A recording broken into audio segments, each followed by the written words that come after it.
I grew up in the north, in Kano specifically, and I spent about 16 years there. So the whole of my childhood was practically in Kano State. And during that period, I had no intention of attending university. Like, it wasn't a thing then. I don't know if anyone here lived in the north before. Yes. Okay. The tradition is usually very simple, especially for those who are non-indigenous.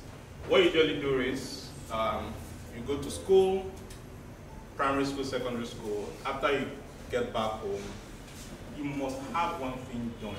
Either one annual, either carpentry, mechanic, car wash, something. But it is usually divided into two. Every day is divided into two. The day in school and your day at work.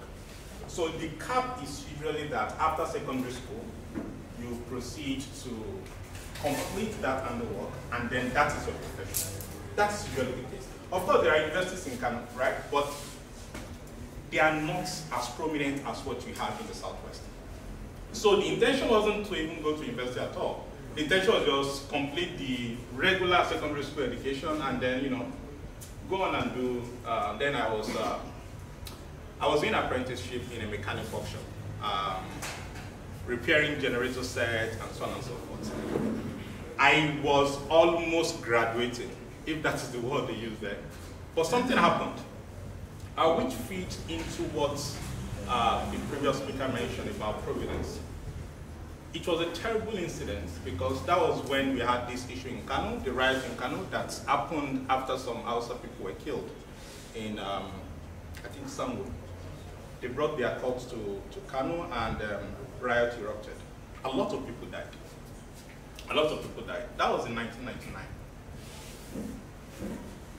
Then we just came back from school. And usually, when things like that happen in Kano, we're used to it. Riot will happen, riot will erupt. The whole atmosphere will be very hot. 4 or 5 days later, everything will go down, and then we'll continue with our life. But that incident was quite different in the sense that immediately it happened. Well, we call them Almajiris, right? But they're actually more than that. Because they understand certain things. They react aggressively and they obey. And when I say obey, they obey to higher commands. And what happened at that point was, the eruption happened and we were almost killed. So these guys already got into our compound. They've already started, you know, opening the doors one by one. And the usual tradition then was they open the doors, go into the rooms, bring you out, and then slaughter you. Like it was that simple, in quotes. And these are people you actually, you know, you are neighbors together, you are a neighborhood together. They are your neighbors, they are your friends, but immediately anything happens that has to do with tribal crisis, the entire environment will change. So they're in the compound, and we're very lucky that at that moment, we have soldiers who came around and started shooting at the air, and they dispersed. So after that dispersion, the soldiers came around and took us back to the barracks. So we're in the barracks for about 3-4 days. And from barracks, the next place I landed was in my hometown, Ogomosho. That was the second time I'll be going to my hometown, actually. So from the barracks, my parents, dad, mom, brothers, sisters, we didn't even go back to our old house. So we practically left Kano with nothing.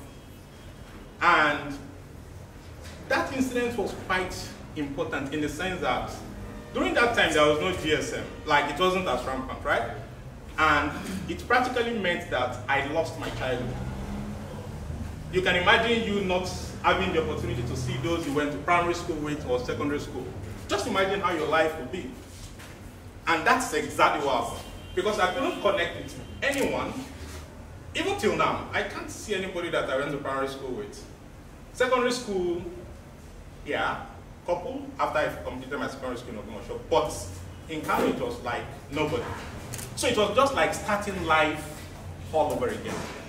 But something magical happened, even though it was a terrible incident. we were staying very close to Lautech, Ladinga University. That's in Saleh General. And in that environment, the people you see, just the students, you know, carrying books, moving around. It was a completely different environment from where I was coming from. Where I was coming from, you will never see books. Books? What was that? You hardly see that. But in this new environment, you see people going around, going to class, reading books, going to lectures, and so on and so forth. So the environment that we have actually usually shapes the kind of thinking that comes to mind. With that kind of environment, then university education started coming to my mind that, okay, I can't be going to mechanic workshop here, then the next thing has to be the university education. So the bottom line is, if that incident had not happened, even though it was very terrible, I wouldn't have had the opportunity to even have any university education. I am 100% sure. But it was a terrible incident, it happened, then it meant I had to go to university. Then, a new chapter began. A chapter that had no childhood, a chapter that had to redefine what future has to be. Then I wrote JAM, did all those things. Then I went to, I got admission into OAU. Then the first JAM I did, I got admission. The first JAM I did, I chose University of Ilorin. And I was denied admission, even though my colleagues were saying I was given admission. So I felt disappointed, like I felt rejected. But for the second part, the second attempt, I chose OAU. And that's one thing I actually usually say about, the first time I visited OAU was when I carried my bag and I went to the university to resume. So I've never been to OAU before. The first time I went to OAU was when I've learned that I've gained admission and then I went there. OAU defined my entire life. And that definition still persists till today. And that leads me to how CarryWise works. My co-founder in CarryWise, we met in Ife. And this is quite important. Probably if I have my primary school colleagues or secondary school colleagues, probably would have formed companies earlier. But I made the best use of my university education such that I was able to identify who my co-founder would be. But first, it wasn't designed, but it's about the kind of interactions you keep while in school, the kind of activities you engage in while in school. And the way I got to know Edward was, I was in this student body called Student in Free Enterprise. I don't know if you all know. They are now called Enactors. Yeah, good. So it used to be called Student in Free Enterprise. So I was the president of SIFE in OAU then. And there was a project we carried out. The project's about, okay, we named the project Web, Wisdom, and Wealth. WWW. It's about training people on how to make money by designing websites. I'm not a website designer, but we brought in web designers to train people on how to design websites. So that was how Edward came in. So Edward then was Nigerian IT Youth Ambassador after being Gasheson. So he came in, we partnered, we carried out the project, and that was it. And luckily, Edward's brother was in my own department, like a year junior of mine. I did economics. So that relationship, we kept that relationship right from school. After school, I started life, different life, and that life was practically investment management.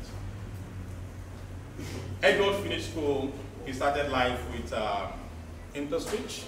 So we're not in communication. Everybody just followed his own path. I was doing investment management, Edward was doing, what's it called?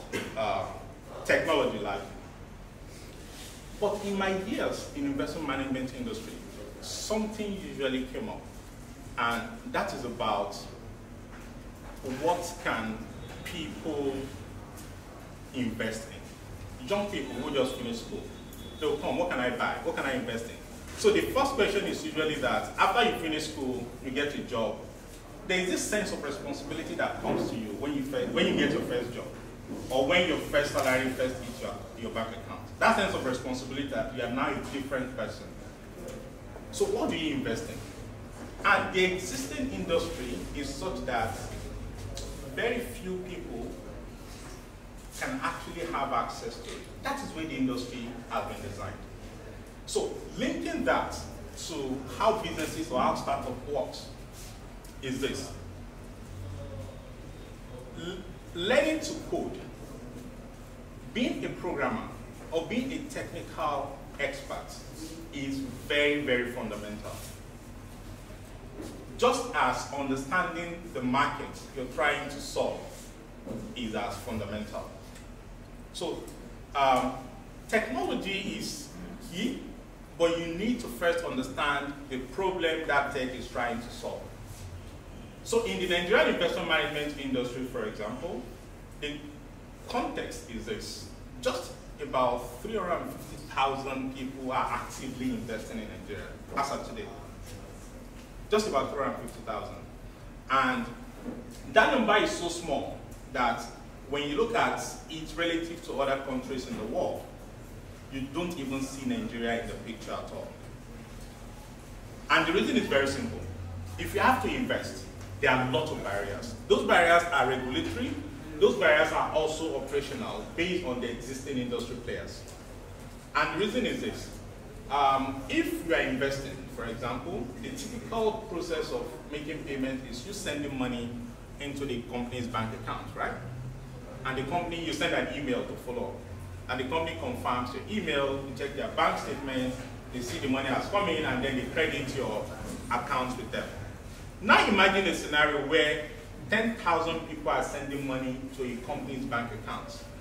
Can you imagine the kind of chaos that will happen? Which means like 10, 50 people need to check the bank statements to confirm that Mr. A actually pays money into our bank statement and then reconcile that with their internal system. So automatically, these companies were not built to scale. And that's a major, major barrier. So if you have like 1,000 customers, those are big numbers to you. So we came together on the basis of the fact that we wanted to leverage telecoms infrastructure to democratize access to financial services because existing players do not allow anyone from anywhere to be able to have access to financial services. So who are the best? Who are in the best position to do that? It's actually someone who has a good understanding of how telecoms works. So after leaving InterSwitch, Edward joined African Telecoms Advantage, which was serving MTN's ESS infrastructure across most of African countries. So he understands telecoms, and we wanted to leverage that telecoms infrastructure to reach out to everybody. But there was a big challenge. And the challenge was that the business did not make any sense. So the way the telecom companies are looking at it is, they look at it from the way value-added service works, VAS. So if you are subscribing to, let's say, a ringtone now, you eat after the project or the company has started. So it's a very, very difficult thing. And why it's difficult is this. Before you can be a co-founder with someone, both of you must have a relatively aligned interest. Like the interest of Mr. A must align with the interest of Mr. B, right? It is very difficult because you are practically investing the next 4 or 5 years of your life into something that you are not even sure will succeed or fail. It is a major decision, especially if you are a family man. So, your first customer is actually your co-founder. How are you able to convince the next person to invest his or her next 5 years to join you on the journey? If you can't do that, then it might be very, very difficult to convince your next customer. So your first customer as a founder, if you have an idea, is actually to convince the next person to join you in that way. Because if you can't do that, how are you able to convince 10,000, 20,000, 30,000 people? So we scaled the first hurdle of aligning vision. This is what we want to do. He has a tech experience. I'm not a tech person. I'm a finance person, right? And we came together. Well, fintech, fine. Finance, technology, perfect blend. And then we started. But problem arose. And that problem was, if you're thinking big, there are things you need to do to scale the size of the company.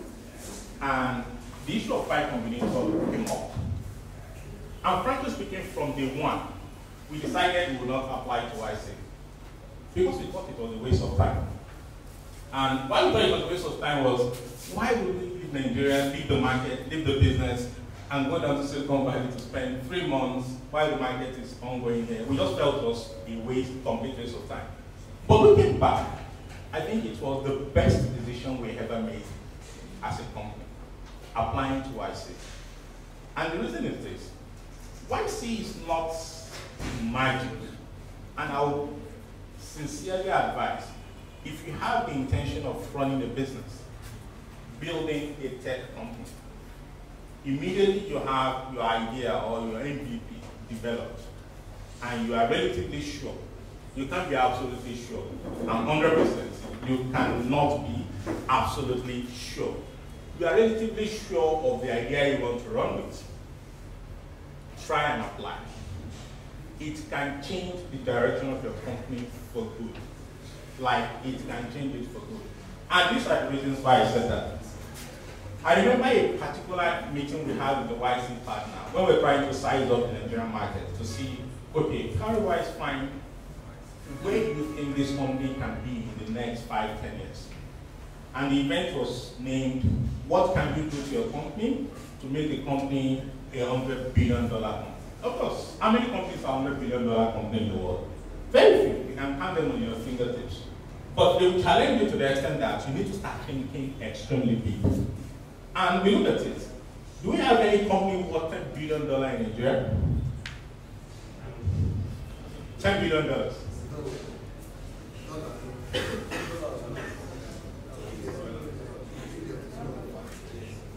Over in Africa,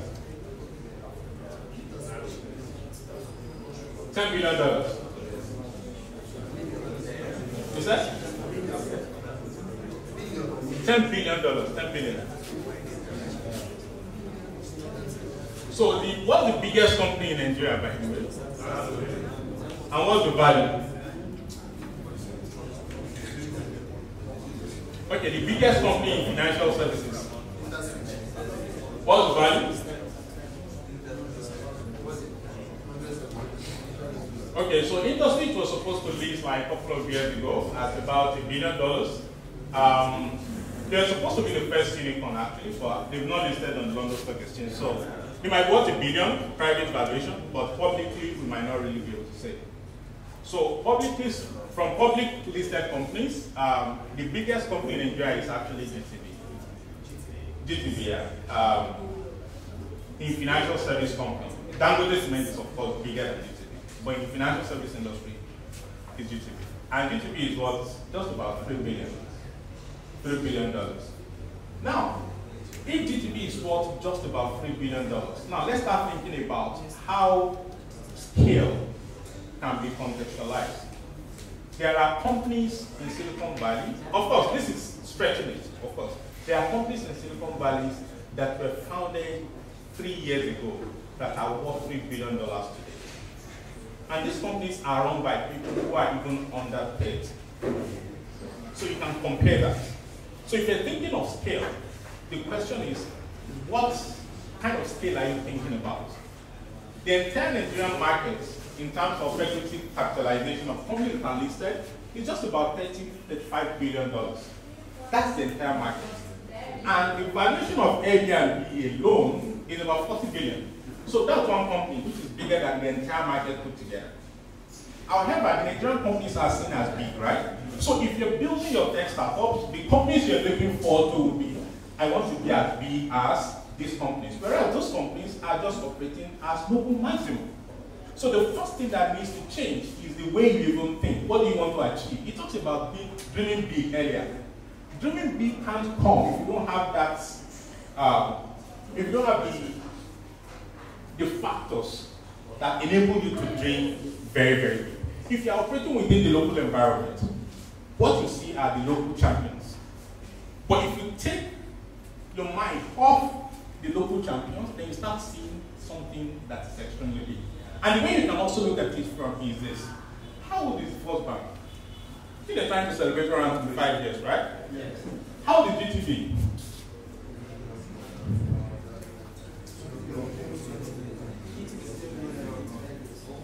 GTB started in the 90s, right? I think it's 9 or it is. They're less than 30, about 30. But First Bank is not around in 5 years. But it's not to compare. But all I'm saying is that a small company is now like 4 times the company that's not around in 5 years old. If that is possible, it means that if you think big enough, you can actually create a company that is 25 times or 4 times bigger than GTB. Right? But before you can think that way, you must be able to see samples, examples of companies that have done that. And what wise will give you is this. They give you the opportunity to speak to people, flesh and blood, who have done that before. And people who have failed. Because it is very important to balance the equation. You hear success stories. The world is not all success stories, right? There are people who have failed. And in that failure, there are a lot of lessons you can learn. Lessons ranging from how not to build a company or how not to die. Because the most important thing is, you must not die, right? How do you remain consistently lively such that you can stay long enough to actually achieve that dream? So, first, I talked about understanding the market you want to be. If you don't have full understanding of the market, it is important that you learn it. Learning programming is fundamental, but learning or understanding the context, your tech skill can actually help to solve is also important. So, for example, it might be that you want to solve problems in the healthcare system. It might be that you want to solve problems in the financial system or logistics problems. You must understand that space at a minimum, or partner with people who actually have good understanding of that space. That can let you go very, very far. Then, in that discussion, the YC partner told us that, Razaq, you guys don't have a market. Because we're focusing on a market that is extremely small in terms of building scale. But if you don't have an existing market, does that mean your business can survive? No. What it simply means is that you have a rare opportunity to create that market. And there are instances of companies who have done that successfully. In fact, that is the sweetest spot. You don't have to start competing because the market is there for you to take. And a key example is Airbnb, for example. When they started, who would have thought that you can log in online or using an app to book a room with a stranger you've never met, and the stranger will open your door to allow you in. When there are hotels out there, you can easily book rooms. That idea was not commonplace. It was a very odd idea, but today it's a $40 billion idea. Right. Then, on the issue of idea, I think what matters the most is how we're able to execute very, very fast. Frankly speaking, no idea is new. That's the truth. While you are thinking of an idea here, there are thousands of people thinking about the same idea. Frankly speaking, no idea is new. What matters is how we're able to execute that idea and how the stars align in your favor. First Bank is about 25 years old. Banking idea has been around. But GTB came, now like 4 times that size. Equinet started the whole thing, right? MTN came, multiple. So the instances where you need to protect your ideas will be if that idea is actually at the core of the survival of your business. But ideas overall are, frankly, everybody has ideas. But of course, you need to protect if it's at the core of your business. And it's even more important in the Nigerian setting because you don't have intellectual property law at all. It is very, very loose. So if you tell me about your idea, and I steal it, and I execute it, you have nothing to do. If you take me to courts, we don't have a court system that works as it should. Right, so yeah, you have to be very careful, but in being careful as well, you need to understand that ideas are nothing if they are not executed. Execution is the beast. If I can tell you the overall idea of carry-wise, but go out there and act. And I'll tell you one, even happened this morning. So a friend called me and said a subsidiary of a bank is trying to launch an app that will do savings and investments. So it was they contracted the marketing to that agency. So the guy called me and asked, they have budget of X per quarter, like how many sign-ups should they expect if they launch? Then I asked him, so you want me to tell you this, you want to launch a product that will compete with me, and you're asking me to tell you how many downloads you will have if you spend X amount? He sent me that message on WhatsApp. I responded, I laughed. I went back to think, how will I even respond to this? But at the end of the day, I just told him, well, we paid our dues in understanding the psychology of an average Nigerian when it comes to savings and investment. The best I can give you is, you have to pay your due as well, right? But I'll tell you the average. If you're spending X amount, expect this number of downloads based on what we have experienced. 6 months down the line, the dynamics can change completely. You can get to do it better than we've done, and you can achieve faster track records, or even get it slower. But the most important thing is you can keep having that idea in your head. So long as you are not in the market to execute and gain traction, that idea remains idea for life.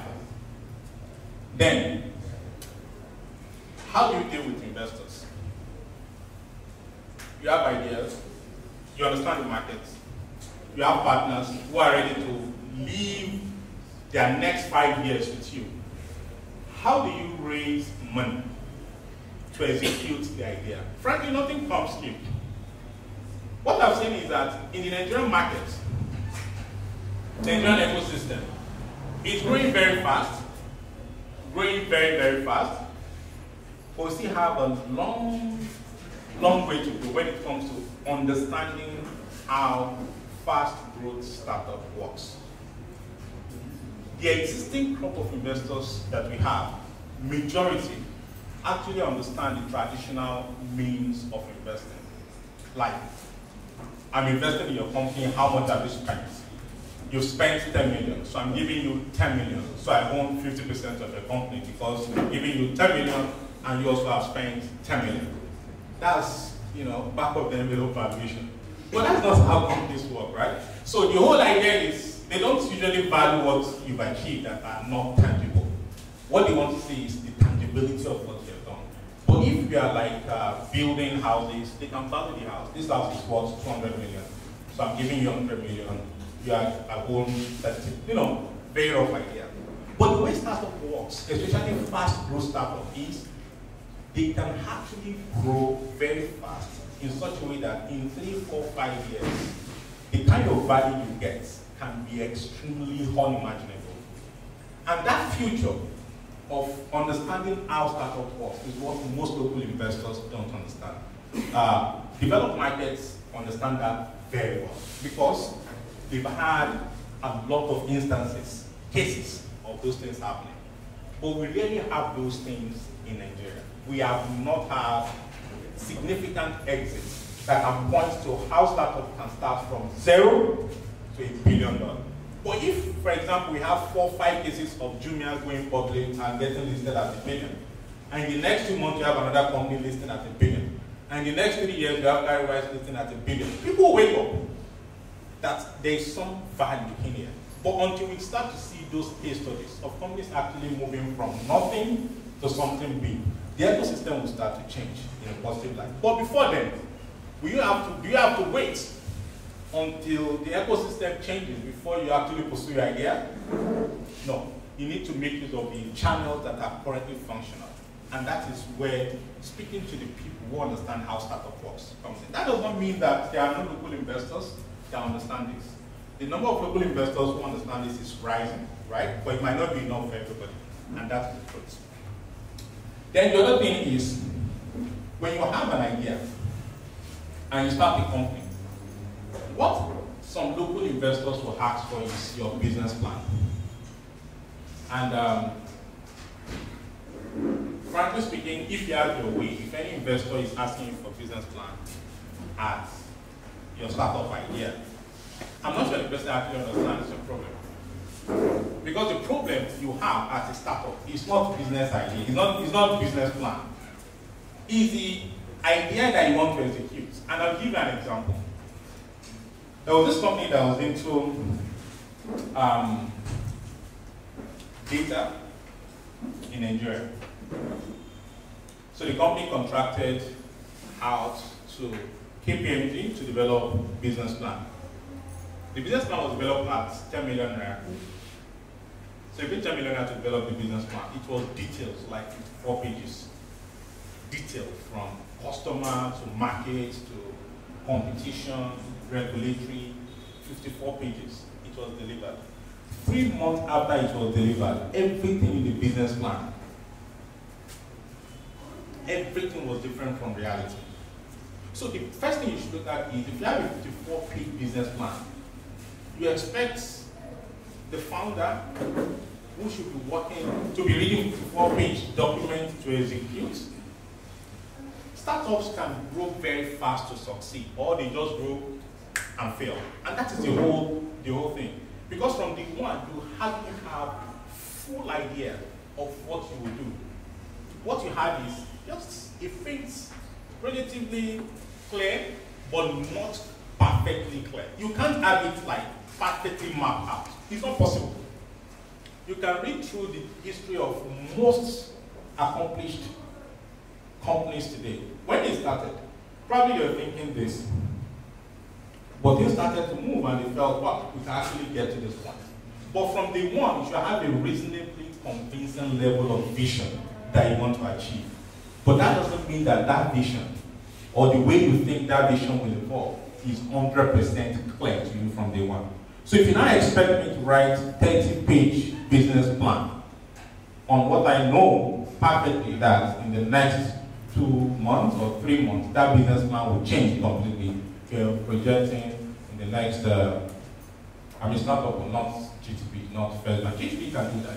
First Bank can do that because we already have track record. They have customer base. It's operational growth and all. But for a startup, you're expecting me to project what I will do in the next 5 years today. I can give you a big idea that, okay, this is the kind of, this is where we want to be. We want carriers to be you want carriers to be on the list of like 1 million people, right? But you can't expect me to have a perfect understanding of what that company will be when the company is still at idea stage. So ideas are like head, right? When you hatch them, they grow. But whether the chicken will have feather or not, you don't know. But the most important thing is that it's an egg. And all you need to do is to nurture that egg and hatch it. That hatching process is the startup building process, right? What the outcome will be, you really never can tell. But unfortunately, we're in a system here where those things are still being demanded. But I think the narrative is changing. Then the next thing is, yeah, when you raise funds, if you are successful to raise funds, fundraising is difficult, by the way. Very, very difficult. It's difficult, I don't like. But when you raise funding, the next thing is, how do you utilize the fund? I know there is this funny thing about how investors perceive startups generally. Some are value perception and realities that are happening. Then others are probably what investors expect of the startups. The way founders should think is, if you're spending your next 5, 10 years building a startup, it's actually your life as a founder. For an investor has multiple bets, right? Investor can invest in company A, company B, company C, company D. And the way the VC industry works, generally, especially for those big VCs, it's a bet. So if I invest in 1,000 companies, I'm expecting that at least 10, 5, 20, or 30 of those companies will grow very big. And the typical example is this. Whiteside invested in more than 4,000 companies globally. And they have a total valuation of about $100 billion today. And guess what? How many of those companies make up the $100 billion? Out of the 4,000 companies they've invested in? You can guess. Is that? 6. 30. 2. Okay, out of the 100 billion, Airbnb is 40 billion. Right? Strike, about 15, 20 billion. So by the time you count 5 companies, you're already at 90-something billion. So basically, after investing in more than 4,000 companies, you have just about 7 companies contributing more than 90% of the value you've created. That is how hard VC can be.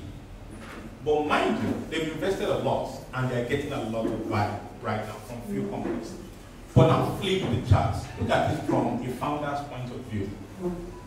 Founder is investing his life in just one company that must work.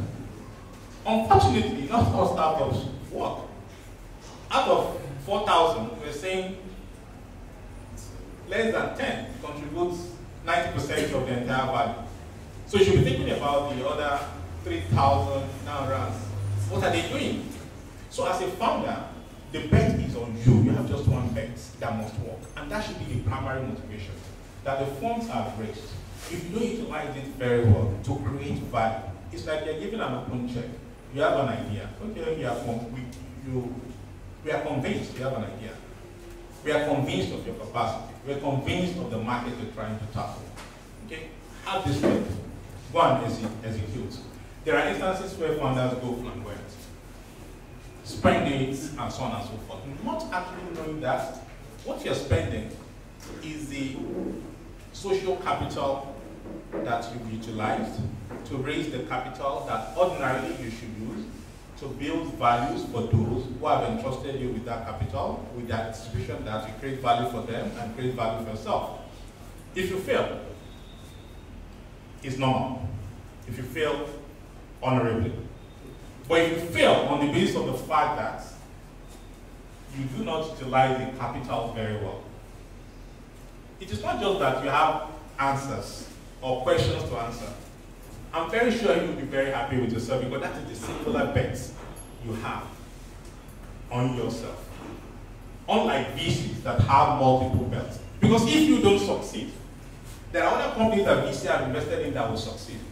So the loss is actually yours. So what I'm putting across here is that as much as you think about building solutions, founding companies, you should understand the odds. The odds for an entrepreneur is slightly skewed, and you must utilize every opportunity to ensure that the idea you're pursuing actually creates value. Not just for those who are giving you money, but also for yourself. Then the last part is this. I think something is happening in Nigeria right now that, and I must say it, you are very, very lucky to be here. I mean, not in this event, I mean to be in this ecosystem currently. Something is happening gradually that will result, that is approaching some level of critical mass, perhaps in the next 5-10 years. And that is this. If we're to look at what we have built in Carry-wise today, in today's world, if we're to build the same platform 10 years ago, I bet it will have spent, if at all it was possible to build, will have spent nothing less than 5 billion. Because the minimum capital that central bank is giving to banks, 25 billion, those capital didn't come from the flows. They were regulatory requirements, prudential requirements. Some are necessary, but some are just barriers to ensure that you actually know what you're doing. But today, those barriers are getting broken down. And they're getting broken down because there are technologies that have been developed that allows you to develop solutions that ordinarily you would be able to develop 10 years ago. Now fast forward 5 years from now, imagine what you can actually deploy the technology you're having to solve it. We have a lot of problems, a lot. And sometimes when you imagine those problems, you start to think, how many of them do you really want to tackle? But the best thing is actually get deep. Identify a key problem that you're very good at solving. Solve it very good. Solve the world hunger, right? But solve your part, let others solve their part. So, what is happening is this. The ground is shifting. It is shifting in banking, it is shifting in healthcare, it is shifting in agriculture, it is shifting in logistics, it is shifting in so many places. And what is shifting the ground is actually the application of technology in solving some of these problems. But there are two things there, the tech and understanding the problem. If you understand the problem very well, you might not be able to apply the tech the right way to solve that problem. So as you learn your tech, you learn to develop programming. You learn to be a very good programmer. You have options. The options are understand a key area. If you do not understand that key area very well, look for people who understand. And there's this saying normally that if you want to go very far, if you want to go very fast, you can go alone, right? Yeah. But if you actually want to go very far, you go as a team. You can't build it alone. In fact, you will get burnout. You can't build it alone. You need people. We will not just be your co-founders, but people you can actually open up to when the going gets tough. It's not usually a straight line. It's like this. It's like this. It can be very hypertensive, especially if you are highly invested in the whole thing. Emotionally, you are invested your life and so on and so forth. But the bottom line is that there is a huge opportunity to apply what you're learning to solving real life problems. Before I round up, I'll conclude that with the most emotional story I've ever had from a customer. And the story was about a customer saving for a child she has not even had. So she created an account, and then she started saving. And that account was named after a child she didn't have. And the whole idea is she was imagining a future for her kid where the kid will go to school without any challenge when it comes to funding that kid's education.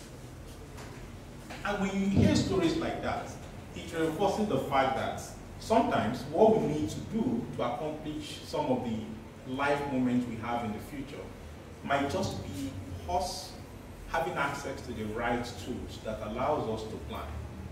Imagine someone putting aside 10,000 naira a day. In the next 10 years, you can do the numbers and see what the person would get. But that 10,000 naira a day can actually be spent. You can afford to spend it, but you can also afford to put it aside for the next 10 years. But when you put it aside for the next 10 years, will it in any way affect the way you live your life right now? Probably not. But can it shape the way your kid will live life in 10 years from now? Definitely yes. How many of us here have inheritance? Instead of you inheriting something from them, they are looking up to you. And that's what we call the black tax. So when you start working, they're looking up to you that you need to start putting something aside. So most times, there is always the need for us to have access to planning, to actually plan every life moment of our future. So finally, I got to know, you call him Chief, right? Yes. Chief. I call him Uncle Sam. As the tax man. I got to know him a few months ago, and my meeting him was actually because I was in Carawise. Right. So I met him on the path of developing Carawise, and he's someone who connects with the vision. Like, he knows what he wants to do and he connects with it directly. And as I mentioned earlier, what matters is, one, the capacity you have built, the relationship you have built. And that relationship stems from your primary school to secondary school to university to your first place of work. Well, I didn't have primary school, I didn't have secondary school. But your university place of work, all those relationships matter. How far you have gone to build yourself as a person, right? The skill set you have. If people want to remember you today, what will they remember you for? If your friends have certain set of problems, which of the problems will they call you to solve? for example. Those things might sound minute, but they are actually very, very important. When people have problems, who do they call? If you are harassed by police today, who do you call? You have a friend you can call if you are harassed by a policeman. If you have any issue, if something is on fire, maybe your house is on fire, who do you call? If you're in trouble, who do you call? Or you have a problem, you have an assignment to do, who do you call? You must be known for something. And that is very clear. And being known for something is not something that gets developed overnight. It is something that you develop over time. It's compounding. It's compounding effect. The little things compound over time. Then getting the right founder, getting the right set of investors who actually understand what you're trying to do. Not investors that will invest in you and expect you to report every day to them. Those things can actually be very choking. So you must be very careful where you get money from. It can make you or mar you. And as I've said, getting the right founder, more than 90% of startups that fail is actually because of infighting among founders. So you just don't pick someone on the streets and say that person is your co-founder. It's deeper than that. You must be connected emotionally, you must be connected in terms of the vision. Those things matter. And finally, you should always envision what kind of Nigeria do you want to see in the next 10 years? Like, what is it that you actually want to see work in Nigeria 10 years from now? If that thing doesn't exist today, and you have the skill set to develop that thing, I think you should start. In 10 years from now, you want to see a flying... What do you see in 10 years from now in Nigeria?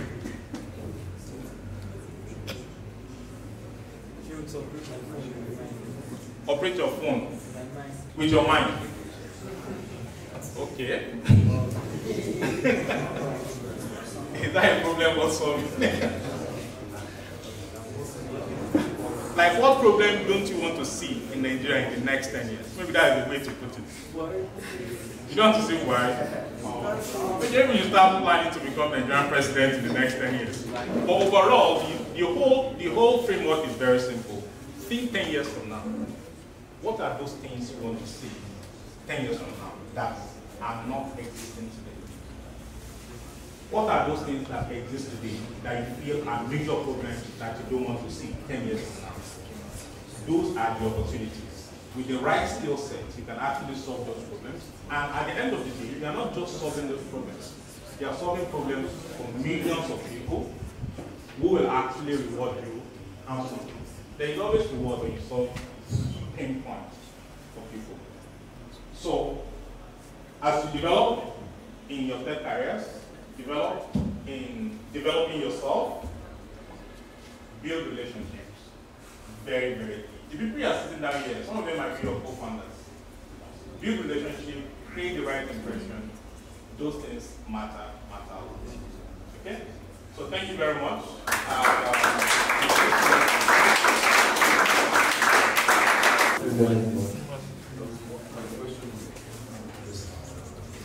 My question is on personal. Yes, I checked the performance. So you have your CFD certificate. Can you speak up? On engineer student, I don't know what I'm doing. I'm interested in this. I want to get an insight of how I can get started.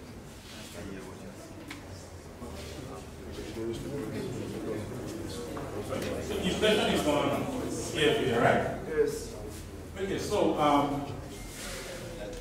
I think that qualification is probably one of the best things happening to the investment management industry in Nigeria. It's currently about, I think, 315, about 350 charter holders in the country. And it also speaks to how far the industry needs to go in terms of building new products, innovative products that can actually solve major issues for people. If you take, for example, we have housing deficits in this country. And by some estimates, there are about 18 million housing deficits in Nigeria, which means if we really want to solve the housing problem in this country, we need to put together and erect 18 million housing units. How that will happen, I don't know. But these are issues and problems that finance can solve. Not having housing is the major problem that mortgage system should solve. But we don't have a mortgage system in Nigeria, right? So there are key problems. Infrastructure, it's a problem. Finance can solve that, right? So if you are very interested in that, there are scholarships for it. No, it's relatively expensive, but there are scholarships for it, and the CFA Institute is granting more scholarships to Nigerians. In the past, you have to travel to Ghana or other African countries to do it. But today, you can do it either Lagos or Ghana. Lagos or Abuja. So all you need to do is just go to the CFA Institute website, cfainstitute.org, and search for access scholarship. If you're choosing, you just have to justify why you need it.